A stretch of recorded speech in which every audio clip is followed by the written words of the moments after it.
మీలో ఎంతమందికి ఈ విషయం తెలుసు కామెంట్ చేసి చెప్పండి. చాలా పవిత్రంగా చూసి తులసిని వినాయకుడి పూజలో మాత్రం ఎందుకు వాడరో మీలో ఎవరికైనా తెలుసా? ఎందుకు వాడరంటే తులసీదేవికి వినాయకుడు ఇచ్చిన శాపం. అదేంటి తులసీదేవికి వినాయకుడు ఎందుకు శాపం ఇచ్చారని చెప్పి ఆలోచిస్తున్నారా? ఈ వీడియో లాస్ట్ వరకు చూస్తే తులసీదేవికి ఎందుకు వినాయకుడు శాపం ఇచ్చారన్నది నేను చెప్తాను. అలాగే లాస్ట్ వరకు చూసి మన ఛానల్ ఇంకా ఎవరైనా సబ్స్క్రైబ్ చేసుకోకపోతే వెంటనే సబ్స్క్రైబ్ చేసుకోండి, లైక్ చేయండి, షేర్ చేయండి. ఒకరోజు గంగానది తీరంలో వినాయకుడు తపస్సు చేస్తూ ఉన్నాడు.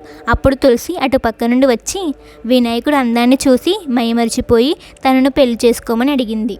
దానికి వినాయకుడు నేను బ్రహ్మచారిగా ఉండాలనుకుంటున్నాను, నేను పెళ్లి చేసుకోను అని అంటారు. వినాయకుడు తులసీదేవిని పెళ్లి చేసుకున్నారని చెప్పి తులసీదేవి కోపం వచ్చి తులసీదేవి ఒక శాపం ఇస్తుంది. నువ్వు ఒకటి కాదు 2 పెళ్ళిళ్ళు చేసుకోగాక అని చెప్పి తులసీదేవి శాపం పెడుతుంది వినాయకుడికి.